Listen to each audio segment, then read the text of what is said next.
tuntunan sholat 5 waktu. Begitu azan sholat, kan tuntunannya begitu ya. Atau kalau tidak bisa melaksanakan pada saat azan itu, ya pasang niat, lalu pada kesempatan pertama sholat.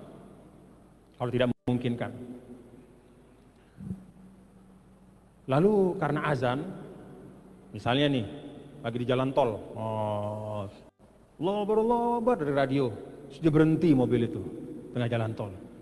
Terus orangnya keluar dari mobilnya, lalu dia pasang handphonenya cari arah kiblat di tengah jalan tol.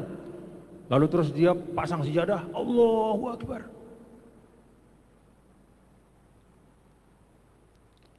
Apakah itu sesuai dengan ajaran Islam? Sesuai enggak? Kan ada, kita lihat tuh foto-foto ada orang sholat di tengah jalan tol. Ada. Di tengah jalan dia sholat atas nama menjalankan tuntunan Allah. Dia lupa bahwa dalam Islam itu tuntunan Allah itu harus disesuaikan, dijalankan dengan tatanan yang baik. Apa tatanannya? Jalan itu dikhususkan untuk orang lalu lintas, jangan dihalangi. Mohon maaf, kita juga harus hati-hati, misalnya ada tablik akbar. Hati-hati. Panitia tablik akbar kalau nutup jalan, hati-hati. Jangan sampai di akhirat nanti ada orang terhalang, minta pertanggungjawaban sama Allah. Oh ini kan tuntunan, kita melaksanakan majelis taklim, ini kan tuntunan Allah. Iya, tapi apakah melaksanakan itu hanya di jalan saja bisanya? Apakah tidak ada tempat lain? Kan itu mengganggu tatanan yang sudah Allah Ta'ala sendiri sudah ajarkan. Jalan itu adalah untuk lalu lintas. Jangankan menghalang jalan, duduk di pinggir jalan saja. Rasulullah SAW mengatakan jangan duduk di pinggir jalan. Kenapa? Itu bisa mengganggu. Apalagi menghalang. Nah ini sekedar ilustrasi bahwa kalau kita bicara tuntunan Islam, itu jangan kita ambil ansih dari satu sisi saja. Jangan kita mengatakan, wah pokoknya kita laksanakan. Islam tidak mengajarkan pokoknya itu. Islam mengajarkan keselarasan, menempatkan sesuatu pada tempatnya. Maka di sini diajarkan, faman i'tada, bahkan kalau ada pihak korban itu tidak mengikuti tatanan yang sudah disiapkan, dia sudah terima diatnya, tapi dia masih balas dendam, maka justru falahu azabun alim. Dialah justru yang mendapatkan siksa yang besar, yang pedih. Nah ini bapak-bapak dan saudara-saudara, ya, saya sampaikan kepada kita semua untuk ingat-ingatlah. Ya. Semua tuntunan itu ada tatanannya.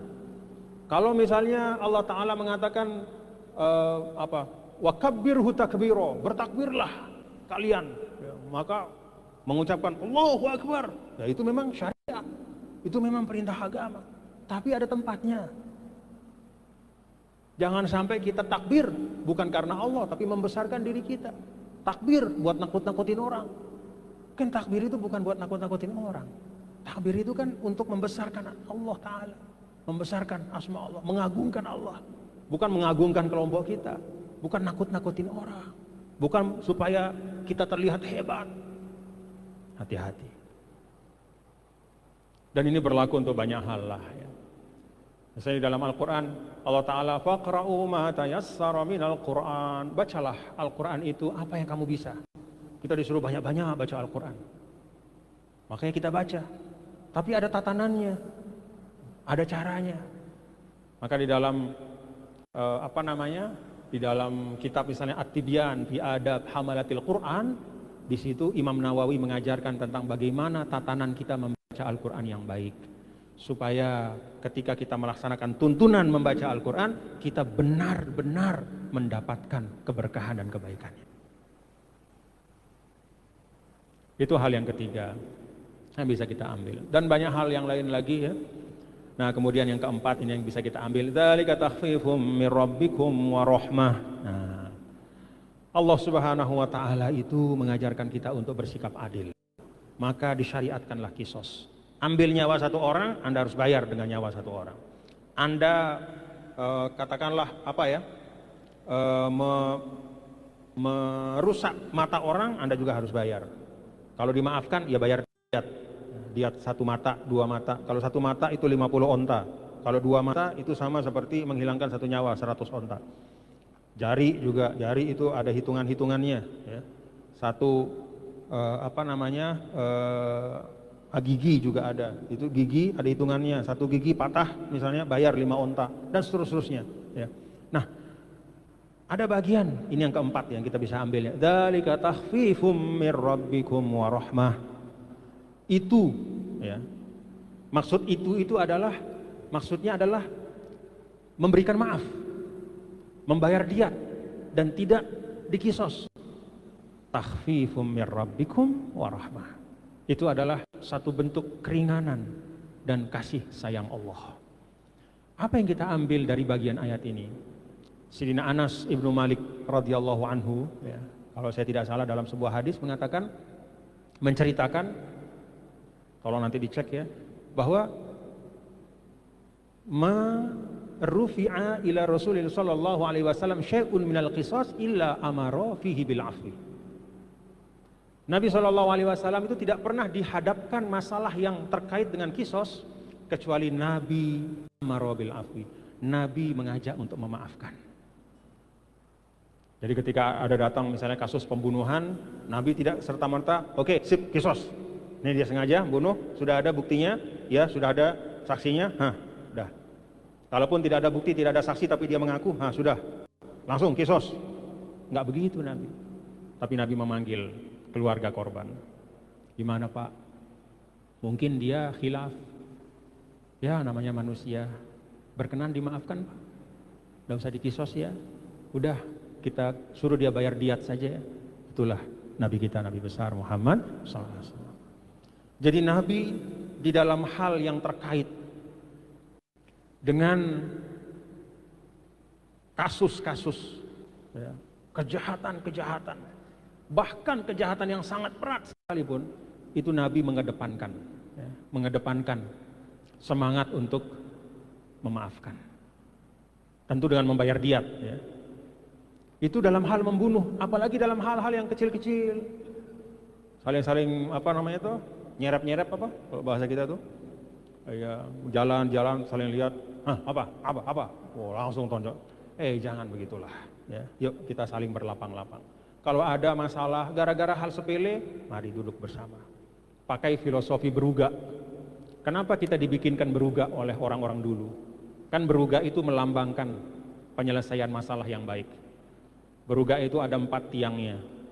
Di tiang sebelah sini duduk pihak pertama, berhadapan dengan pihak kedua. Lalu di tiang ketiga ada tokoh adat, di tiang keempat ada tokoh agama. Kira-kira seperti itu.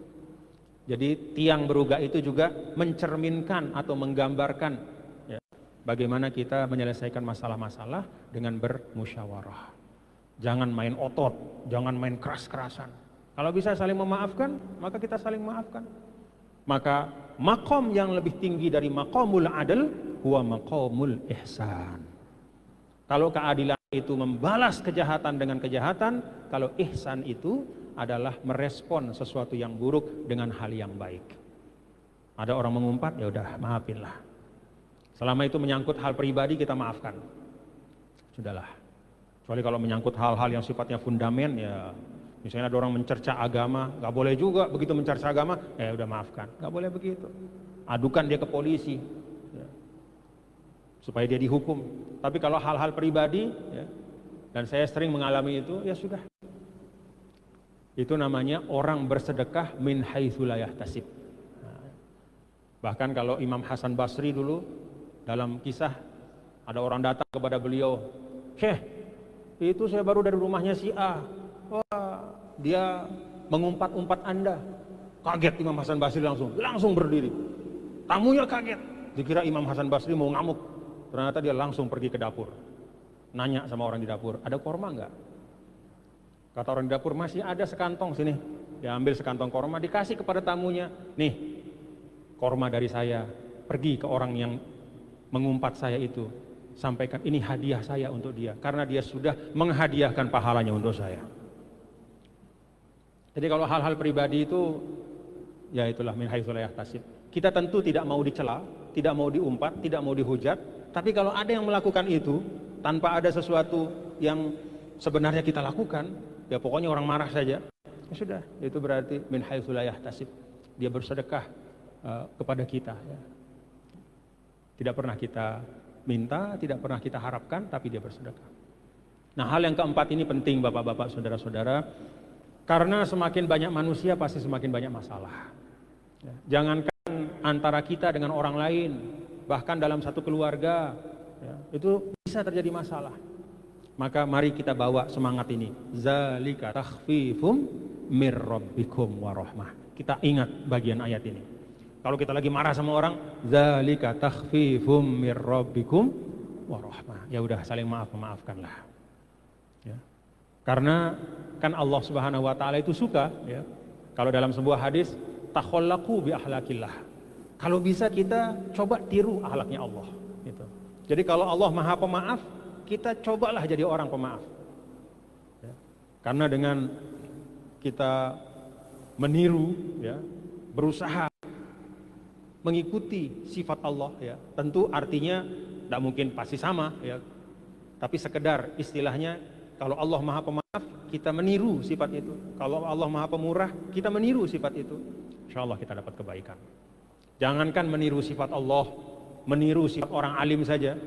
Ya, fatashabbahu illam takunu mislahum inna tashabbuha bil kirami falahu. Tirulah sifat orang soleh kalau kamu tidak seperti mereka dalam kesolehan. Meniru sifat orang-orang soleh, orang-orang mulia, itu adalah satu keberuntungan. Ini antar manusia. Kalau ada orang penyabar, kita tiru sifatnya, kita pasti insya Allah akan dapat kebaikan. Apalagi kalau kita meneladani sifat Allah Subhanahu wa taala. Dzalika takhfifum mir rabbikum wa rahmah. Faman i'tada ba'da dzalika falahu azabun alim. Nah, ini pelajaran terakhir dari ayat ini, bahwa kalau kita melampaui batas dalam apapun, pasti berbalik tidak baik kepada kita. Orang kalau dizolimi, misalnya ya, dia diumpat, lalu dia tidak bisa berihsan, dia ingin keadilan, maka dia balas mengumpat. Orang ketika mengumpat dia, pada saat itu orang itulah zolim dan dia mazlum. Orang itu zolim dan dia zolimi. Tapi begitu dia balas dengan satu umpatan, maka ia tasawa. Bahasa kita tuh pakpok, draw. Tapi begitu dia melewati batas, orang menyumpak sekali, mengumpat dia sekali, dia balas dua kali, maka inqalabaz zalimu mazluman wal mazlumu zalimah. Maka berubahlah status dari yang mengumpat pertama itu yang zalim, berubah menjadi yang diumpat itulah yang menjadi yang zalim. Kenapa? Melampaui batas. Jadi Bapak Ibu, kebaikan itu bisa berubah menjadi keburukan kalau melampaui batas. Hati-hati. Hati-hati. Kadang orang melakukan sesuatu tidak baik sama kita, terus kita gedaknya itu sampai sebulan. Orang cuma sekali berbuat salah, terus kita setiap hari nyumpak dia. Sampai sebulan kita gedak, padahal dia nyumpaknya cuma sebentar. Siapa yang zalim lama-lama? Siapa yang zalim lama-lama, Bapak? Ya kita. Kenapa? I'tada, karena kita melampaui batas. Makanya kata ulama, yang lebih selamat kita kedepankan sikap ihsan. Ya. Karena untuk mencari keadilan itu, ya, mencari keadilan itu kadang-kadang salah kita. Dulu Nabi pernah duduk sama Sayyidina Abu Bakar, datang orang mengumpat Sayyidina Abu Bakar, Abu Bakar kamu ini orang nggak baik apa segala macam. Terus Sayyidina Abu Bakar diam gitu kan, mukanya merah. Nabi diam sama Sayyidina Abu Bakar, dipegang Abu Bakar, dipegang sama Nabi, dipegang. Tiba-tiba Sayyidina Abu Bakar saking nggak tahan, lalu kemudian bangun Sayyidina Abu Bakar balas ngumpat. Begitu Sayyidina Abu Bakar balas mengumpat, Nabi langsung pergi. Apa kata Rasul? Saya menemanimu Abu Bakar ketika kamu dihujat, diumpat. karena kamu dizolimi dan saya bersama kamu. Tapi ketika kamu membalas, saya sudah tidak tahu lagi yang zolim itu kamu apa dia. Maka saya pergi. Saya tidak mau duduk sama orang zolim. Jadi kalau kita bisa tidak usah balas, ya nggak usah balas, karena bahaya. Misalnya orang ngumpat satu umpatan, goblok gitu sama kita kan, atau apalah misalnya, bodoh misalnya kan, bodoh kamu gitu. Lalu kita balas, bodoh gitu. Sama-sama kata bodohnya, tapi mungkin yang pertama itu bilang bodoh agak kecil suaranya. Kita ngomong bodohnya lebih kencang. Siapa yang zolim? Nah ini sekedar ini saja ya. Bahwa ukuran itu harus hati-hati kita. Ya. Dia ngomong, bodoh, langsung balas, bodoh misalnya kan. Siapa yang lebih? Yang mana? Kan kita. Makanya hati-hati. Bagaimana Rasul? Begitu Sayyidina Abu Bakar membalas, Nabi pergi langsung takut Nabi. Karena kalau suaranya Abu Bakar lebih keras, berarti yang zolim Abu Bakar. Maka Nabi tidak mau duduk sama yang zalim dan pergi. Ini pelajaran. Ya, bapak-bapak ya. Mun tebau ngalah-ngalah alurang wah. Apalagi era media sosial ini. Macam-macam orang ngomong ini itu. Kalau tentang pribadi kita ya sudahlah. Bersedekah dia. Nanti kalau kita ngeremon, ngamuk-ngamuk, ya, marah-marah, nyumpak-nyumpak walaupun di belakang, kan Allah Maha dengar kan? Kita nyumpak-nyumpak di belakang, burung mau pahala, gak jadi dapat pahala. Jadi kalau kita ingat tadi yang disampaikan oleh khotib kita ya, Bapak Kiai tadi, Masya Allah, ya sudah, kita di dunia ini kan gak lama. Jadi gak usah hitung segala sesuatu berdasarkan perhitungan dan kepuasan dunia. Puas kita membalas, tapi kan hanya sebentar kepuasan itu. Mendingan, udah kita sabar aja. Kalau tidak fatal kayak gimana ya udah sabar aja. Kan sebentar aja, nanti kita ketemu sama Allah. Mungkin kurang-kurang pahala kita tengok-tengok, Pak, malaikat ini dulu dia nyumpak saya nggak pernah balas, ya tolong pahalanya kirim ke saya lah gitu. Siapa tahu jadi bantuan buat kita.